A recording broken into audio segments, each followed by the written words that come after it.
In today's show, we recap all of the games from Sunday with Michael Bolton. Thanks, Josh. It's Michael Bolton here, and it's time for another episode of the Locked On Fantasy Basketball Podcast. Let's get to it. Let's get to it, indeed. You are Locked On Fantasy Basketball, your daily fantasy basketball podcast, part of the Locked On Podcast Network.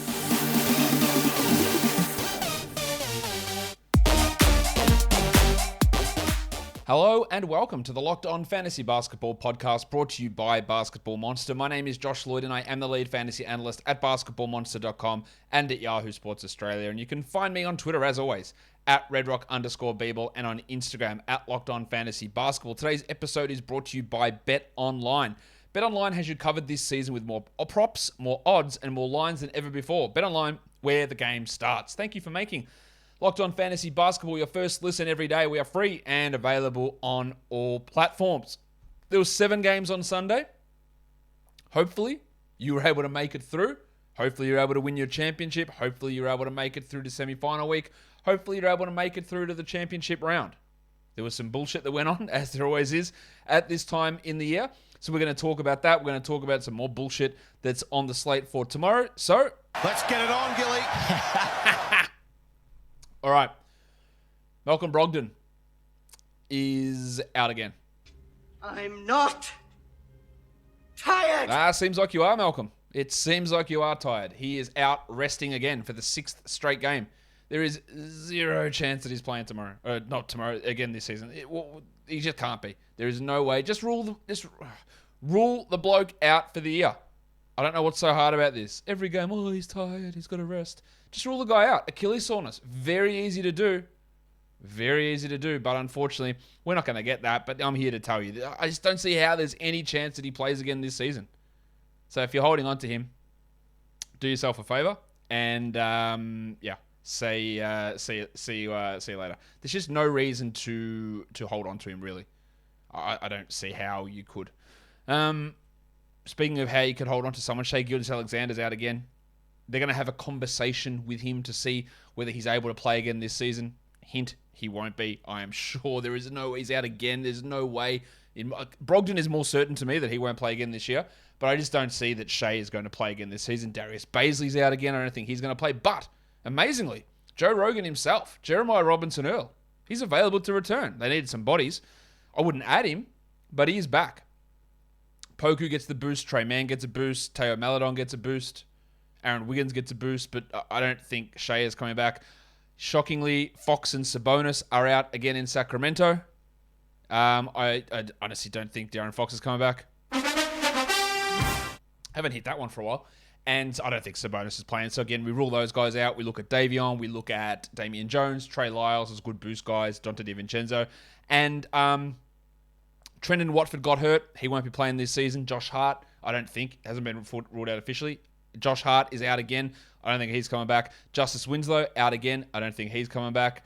And then Darius Bazley hurt. I don't think he's coming back. We're talking less than 2 weeks to go for the season, and these are tanking teams with guys with knee injuries, with Bazley and Watford here. Hart with nebulous knee soreness and Winslow with a calf issue. I just don't think they're going to play again this season. So we will see, of course, what that actually, whether that actually happens. But these guys on this list, Brogdon, Shai, Bazley, Watford, Hart, Winslow, Fox, Sabonis, I really don't see them playing again this season.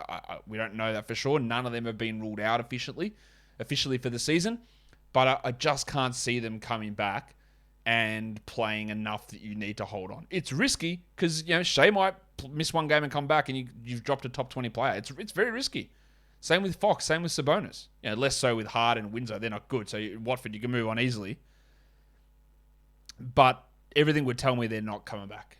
So if you're desperate to make moves and you need to do that, then you've got to start taking these risks. Like I took a risk in my league. I dropped campaign for Chris Paul before we knew Chris Paul was coming back. At that start, when we heard the rumors, I got to take this risk, got to take the flight. It worked out. It might not have though. It very well might not have worked out for me. So sometimes you just got to take that risk and be done, move on, and hopefully get a little bit of value out of somebody else that you have snagged off the waiver wire. If you snagged any Built Bars off the waiver wire, the protein bar waiver wire, that's stupid because they're never going to be on the waiver wire. That's how good Built Bar is. They're going to be a first-round draft pick every single time. Built Bar is the protein bar that tastes like a candy bar. It is high in protein, but it's low in calories, low in fat, low in sugar, and it's just great. Like, it tastes amazing. I had my Built this morning, my Puff, which is protein-infused marshmallow, lemon-dipped cheesecake. I was calling it incorrectly, the lemon cheesecake cream pie or something. That's not what it is. Doesn't matter. It's a lemon-dipped cheesecake, and it tastes great. Great flavors right across the board, and you can get these at a discount, 15% off, by using our code LOCKED15, LOCKED15, at Built.com. So go to Built.com, use the code LOCKED15 and get your order of Built Bar. This is day 150. I don't even know I'm making that up, but I've been saying it for a long time, and Built Bar, either adopt my slogan or I'm just going to keep doing it. Built Bar is built different. All right, what else are we going to do? It's games. Let's do games. First one, early one. Knicks, Pistons. Knicks get the win, just 104-102 in the end. Julius Randle, the double royal. He did, in fact, return. Didn't expect that.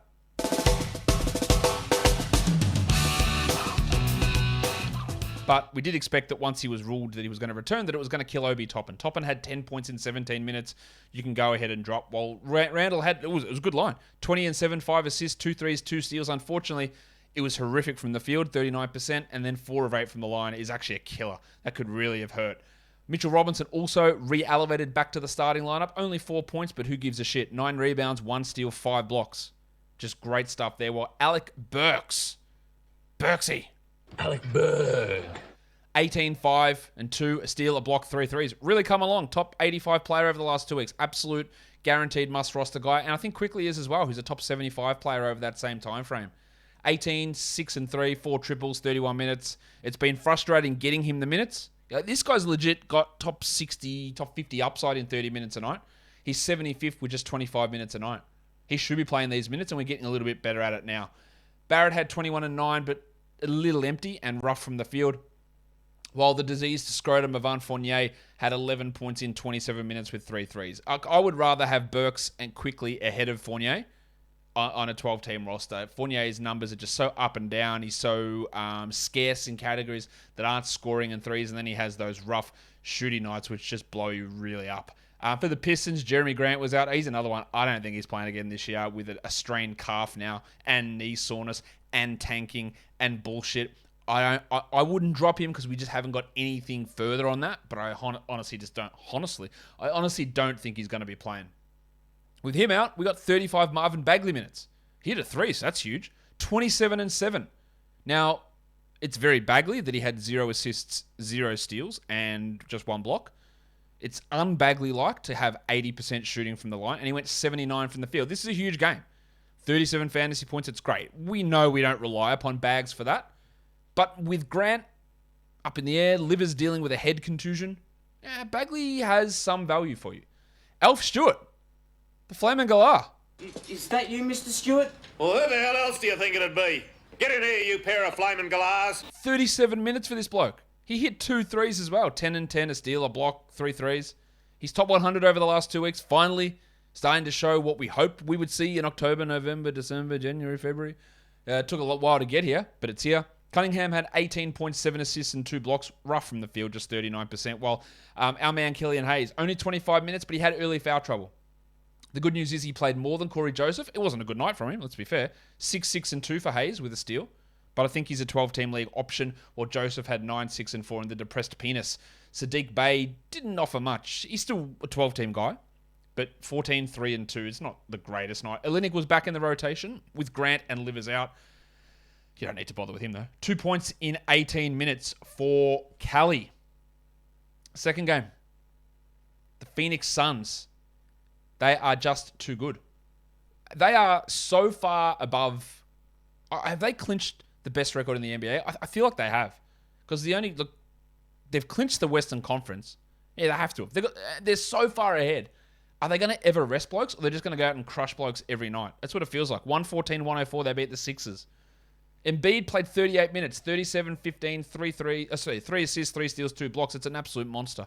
71 fantasy points. He did have a little bit of an injury scare at one point, but he's been great. He's the number 3 ranked player this season. He's played 61 games. There will be some rest coming, I'm sure.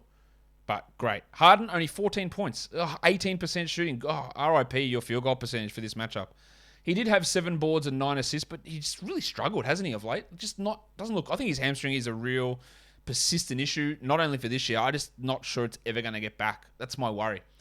The problem with Matisse Thybulle reared its ugly head.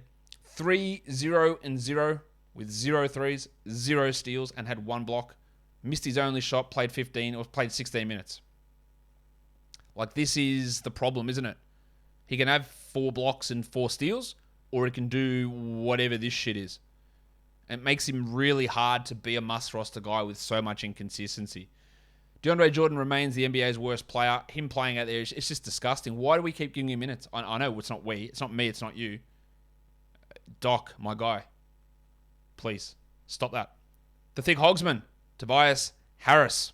I think I am a TH? T to the H. Yeah, TH for life. 17 and 8 in 38 minutes. He's starting to stabilize now, while Tyrese Maxey is dropping back as well. Both those guys are outside the top 100 over the last 2 weeks, Maxey and Harris, while Tyrese had 18, 0, and 3. So pretty rough peripherals and shot 33% on 21 attempts. That kills you, and 1 of 2 from the line. So a bad end to the week for Tyrese Maxey. Danny Green played 29, 2 threes with 6 points, and a steal, but shot poorly. I don't trust him at all. For the Suns, I trust these guys. They're great. Chris Paul, second game back, 36 minutes, 19, 4, and 14, 111. Holy shit. Devin Booker just drops 35, 2, and 2 on elite efficiency. DeAndre 8 and 14 and 12. Great. What do we do with Jay Crowder, though? Sometimes may be good, sometimes may be shit. He played 30 minutes. He had 9 and 8 with 3 threes and 2 steals. He's 109th over the last 2 weeks. But remember, the Suns have the worst schedule, along with the Wolves and the Pelicans next week. They play 3 games on a high-volume Wednesday, a high-volume Friday, a high-volume Sunday. Look at your lineup. Will Jay Crowder crack your active roster on any of those days? And if not, I know he's been strong. Drop him. There's no reason to hold. Yes, Chris Paul and Booker and Ayton and Bridges, these guys will all crack your best rotation. Crowder won't, most likely. Campaign, thank you for your service. Get that garbage out of here! This is what we talked about when Paul was like, can he maintain value when Paul's back? And I said, if you didn't want him at the start of the year when he was Paul's backup, you're not going to want him now. And that's exactly what we're seeing. It was great fill-in, unbelievable production. Absolutely see you later. While Bismack Biyombo played the backup role with JaVale out, he had 6 and 7 with 2 blocks. But again, the shit schedule, even if McGee remains out, if you're streaming him Biyombo, are you actually going to use him on Wednesday or Friday or Sunday? Almost definitely not. So if you streamed him today and you got those 2 blocks and those 7 boards, congratulations. That's really good. But it's just not going to do anything as we move forward from there. Let's go to the next game. The Golden State Warriors against the Washington Wizards. The Wizards win, somehow. 123-115. All right, sure. Otto Porter off the bench in the first half, and they started him in the second half. Another double-digit rebounder. Now, I think the game before that he had 2, but he had double digits the 2 prior to that. 14, 11 in 27 minutes. I think he's played pretty well most of the season, but the minutes have been jerked around so much. And now they've got a back-to-back Monday. Does he even play? I've got no idea. Do they sit him and Draymond and Clay? I don't know. It's a risk in picking them up. Clay had 25, 5 and 3 in 37 minutes. I'd find it really difficult to believe he plays tomorrow, but who knows? Well, Draymond only 26 minutes. I think you could consider dropping Draymond, but he had 5 boards, 6 assists, 3 steals. It's just very Draymond Green, isn't it? That's what Draymond Green does, is produce those sort of numbers. And, you're not getting him for scoring. You're getting him from those others, and they're there. Geordie Poole, rough from the field, 32%, but 26, 6 and 2 with 3 steals is good. And the Dr. Gary Payton had a steal and a block. And again, he's one of the best sources of field goal percentage. Another 67% night. Kuminga was dreadful. That's 2 stinkers in a row from him. Missed all 5 of his shots, played 14 minutes. You might stream him Monday with the expected rest of Draymond, Porter, and Clay. But it's a bloody mixed bag with him. Like, we can talk about him being great, but he's not. He's ranked 298th over the last 2 weeks. That's shocking. That's no fantasy value at all. There's got to be better guys out there. Damian Lee had 3 points. He's been really bad this year as well. Well, Wiggins also struggled with his free throws, 70% there, and had a very Marvin Bagley-esque 0 assists, 1 steal, and 0 blocks. Also had 2 rebounds and no 3. So he scored 23 points, so that's cool and all, but just really fluffed it with the rest. The Wizards had a great end-of-week schedule, and we talked about how Corey Kispert was a good streamer, and then the first 2 games he couldn't hit a shot, but was bringing all these defensive stats, like out of nowhere. And then today, he played 41 minutes and had 25 points with 6 triples and no defensive stats. So he finally gave us the scoring. It's just been a weird 3 days for him. Or 3 games. Caldwell Pope, 22, 4 and 3, steal 2 blocks, hit every one of his shots. The great schedule for them is over. I think you still hold KCP. Kispert, probably not. Porzingis, I can't believe that he's doing this, honestly. Not that I don't think he's a good fantasy player, because I know that he is, but the fact that he's actually playing. 23, 9 and 6 with a 1-1. Only shot 29%, which is shithouse, but got to the line 11 times. Denny Avdia, 28 minutes, 14, 7 and 4, 3 threes and a steal.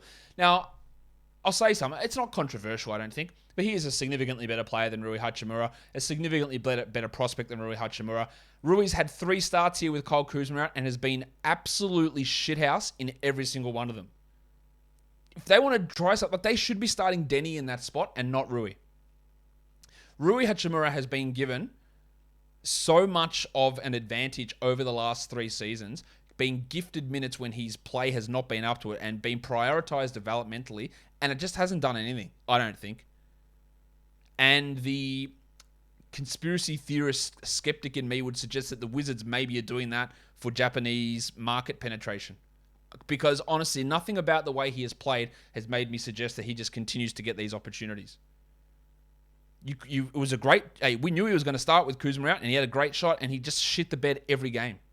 No offense to Rui, great bloke. Look, I'm going to buy his Jordan 8 shoes that come out. They look pretty nice. But at the moment, he's not an NBA caliber starter, and I don't think he's ever going to get there. Denny, maybe. 14, 7 and 4 with 3 threes. He's looking pretty good. He's got value there, while Dan Gafford had 11 and 6 with 2 blocks in 16 minutes. Great stream option there for Gaff. They starting Satoransky, so they're just a thoroughly unserious franchise. I know they won. Who gives a shit? This means nothing. Why are we... What is Thomas Satoransky doing out there? He played 30 minutes. He had 9 points with 7 assists and a steal. So if you need assists, maybe some steals, yeah, Sato's out there. He can help. It makes no sense, but he can. Well, Ish Smith, now only playing 18 minutes a night. He was playing 24 at times. I don't know. 4 points with 4 assists on 20% shooting. He can be an assist and steal streamer too, while Raul Neto back out of the lineup. Same with Tom Bryant at the tank. Yeah, Bryant's one of those ones, again, people really frothed him coming back from the ACL. Again, these guys coming back off these long-term injuries, it's very hard to trust. One or two will work out. The vast majority will not. And that's exactly what has happened here for the tank, Tom Bryant. I don't know if Kuzma's returning this season. I highly doubt that he does. I don't know that for sure, but I do highly doubt that he does return. But I don't highly doubt that NBA Top Shot is here, because it is the officially licensed NFT of the NBA. Community of fans right across the world. It's the natural progression of fantasy sports as well. So what is NBA Top Shot? It's like part trading card, but instead of static images on a piece of cardboard, we're talking about NFT moments, video clips, which you keep, and then like the stock market, the prices rise, the prices fall. Knowing when to sell, when to buy is a key part of it, and we do that in fantasy sports all the time. Buy low trades, sell high trades. I do a bloody show about this every single week, and that's what you do with NBA Top Shot. They have great moments as well with their moment NFT rewards on the challenges. Gives you an opportunity to unlock special moment NFTs. You can treat Top Shot like the best of daily fantasy sports. NBA Top Shot is the future of being an NBA fan. Own officially licensed rare NFTs of the greatest moments from NBA history. Sign up today at lockedon.nbatopshot.com. You want a part for your car? Nobody listening to this is stupid enough to go to a local chain auto parts store. Surely not. When you've got the power of Rock Auto in your hand, on your phone. It's just rockauto.com. They're an online family business serving auto parts customers for over 20 years. So why would you bother spending 30, 50, 100% more for exactly the same parts? Or they give you a part that their warehouse carries and charge you more for the privilege? Get out of here. Go straight to rockauto.com and find the brake parts, the tail lamps, the motor oil, or even the new carpet that you need for your car. And in their How Did You Hear About Us box at rockauto.com, write Locked On so that they know that we sent you. Amazing selection, reliably low prices, all the parts your car will ever need. rockauto.com. Boston, man. Want to talk about Phoenix just rolling through? Boston is doing that as well. They smack the Wolves 134-112 is your final score there. Let's go to Minnesota. Goose, Anthony Edwards. 37 minutes, 24 points, 6 assists. Really good game from him. Shot the ball efficiently as well. 37 fantasy points. Towns went to the locker room but returned 19, 4 and 5. Not his best, but not terrible. Well, Jared Vanderbilt only 18 minutes. Rough stuff from him. 11 and 4, while Torian Prince played more. 10 and 4, 2 threes, a steal on the block. But this is a team with a shit schedule. They play Wednesday, Friday, Sunday. Drop Vanderbilt. Don't worry about adding Prince. Don't worry about maybe the value of Naz Reid. Jalen Noel was great, 13, 2 and 2 in 27 minutes, but who cares? It's not going to have value this coming week. You're going to use Edwards, you're going to use Towns, you're probably going to use Russell, who was shocking again, 4 points on 17%, 6 assists and 2 steals is nice.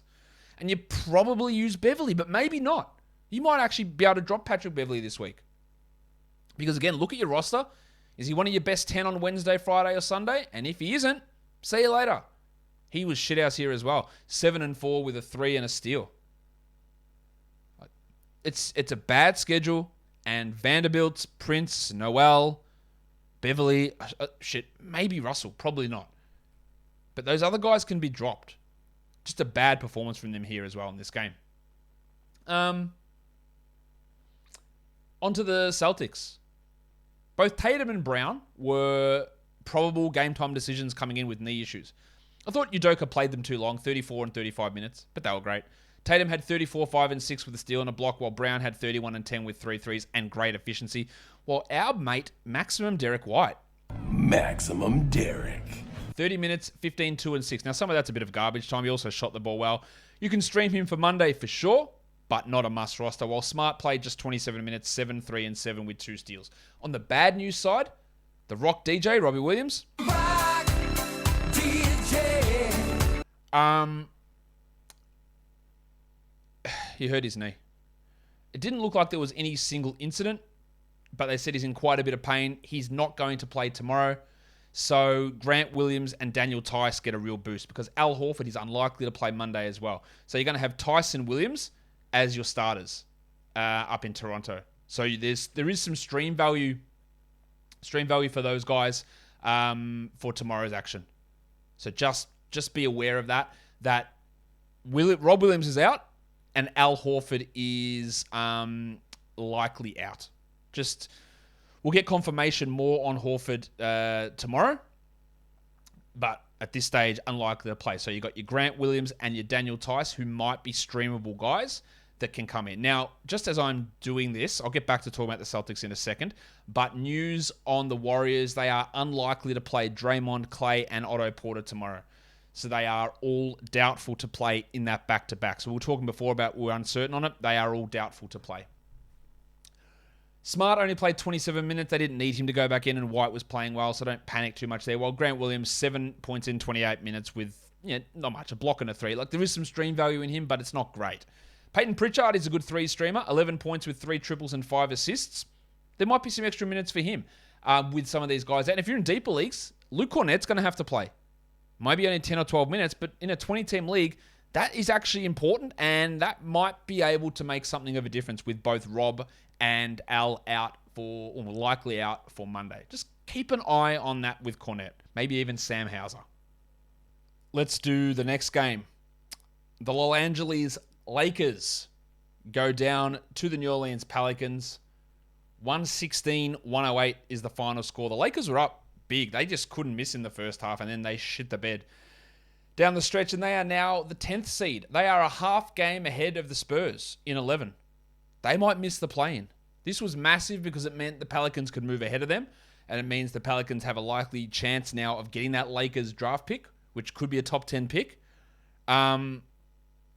Just really a massive turn of events. LeBron was like unbelievable. 42 minutes, 39, 9 and 5, 7 triples, a block. Hurt his ankle, came back to the game. So it's that groin, ankle, knee. Is he going to play games down the stretch here? Is he going to say, I don't give a shit about the 10 seed? I don't know what's going on. Expect him to be on the injury report tomorrow. That's all I'll say.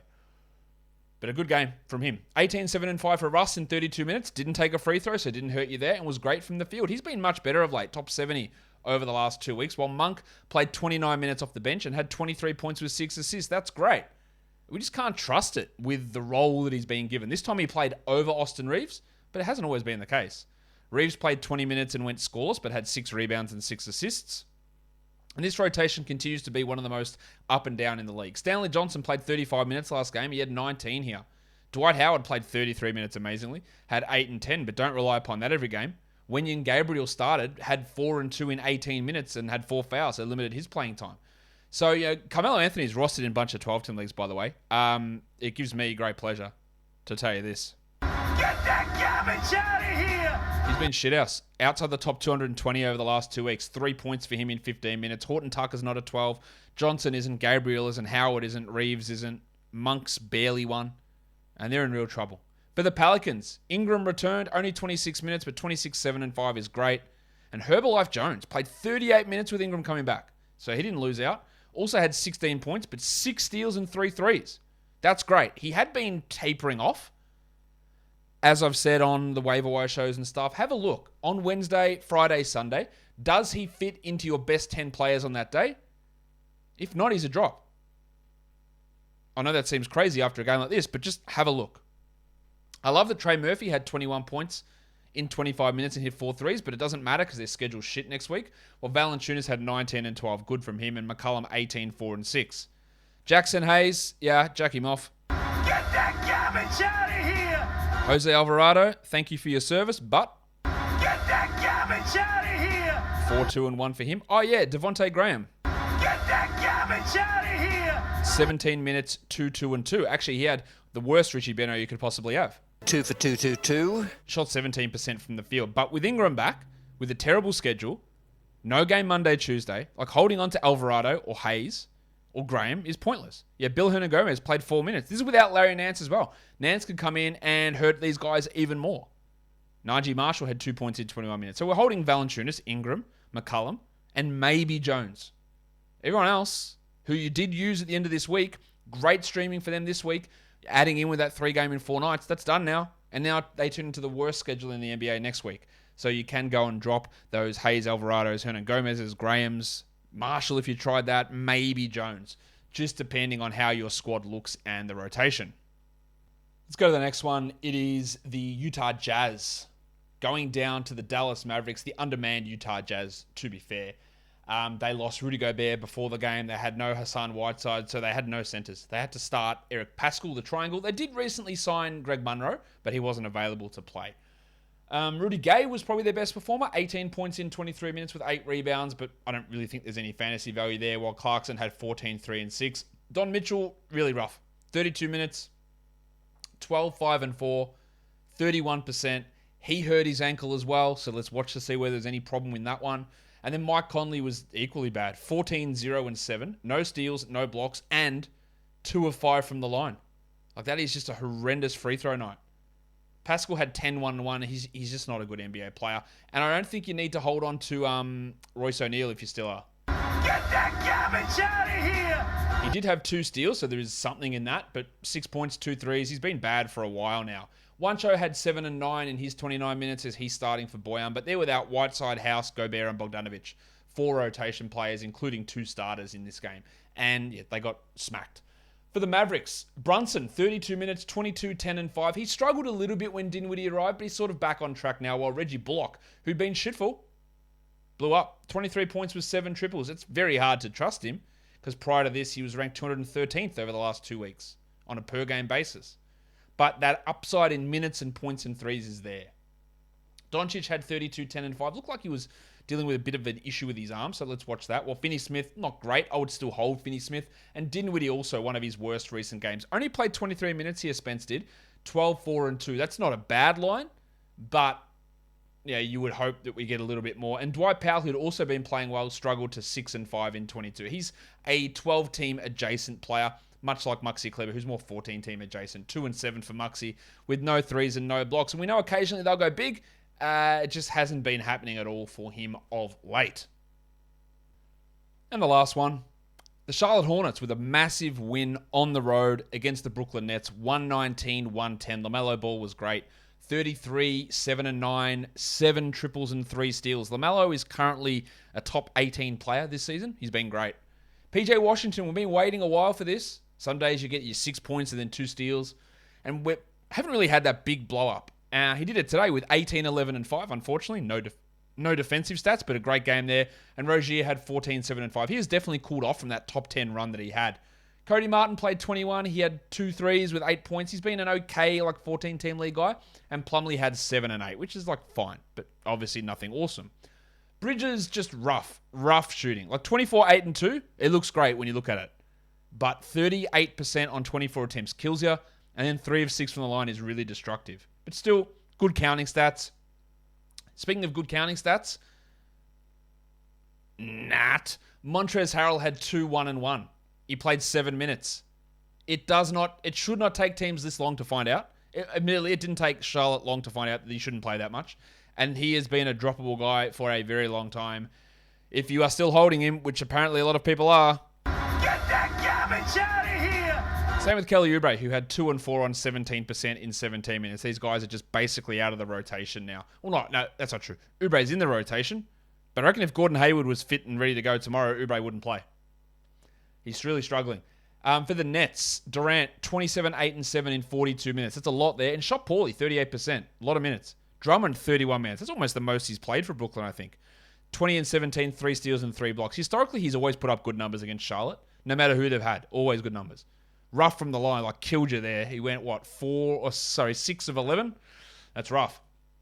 Irving struggled with his shot, just 27%, but 16, 2, and 11 with 2 blocks is great in his first game at home. 41 minutes there. And Claxton got the backup minutes over Aldridge.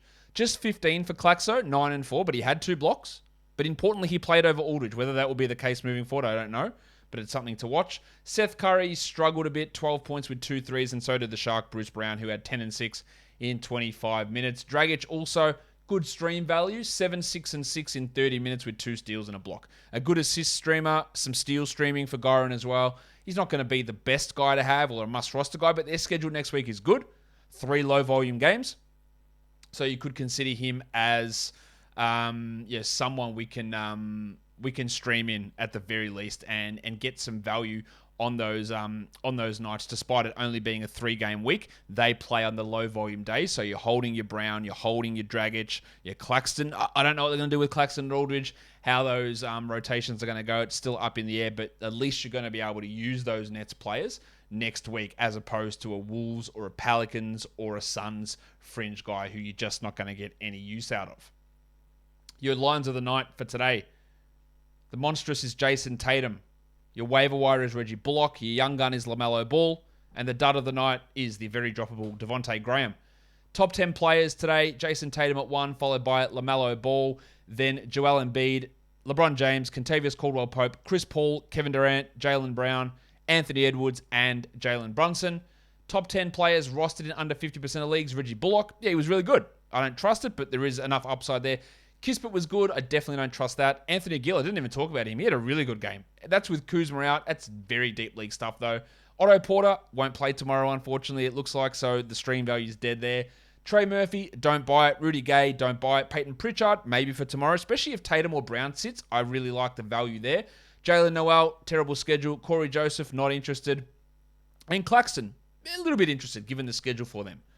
Top 10 players in points leagues today. We're looking at Embiid, Ball, James, Drummond, Tatum, Durant, Paul, Doncic, Brown, and Kristaps Porzingis. And that, guys, will do it for me today. Don't forget to follow this podcast on Apple Podcasts, Google Podcasts, Stitcher, Spotify, and on the Odyssey app. Hey, if you won your championship, drop it down below in the comments. If you are here on YouTube, I won mine. Hope you guys did as well. On YouTube, thumb it up, subscribe. You know the drill. Guys, we're done here. Thank you so much for listening, everyone. See ya.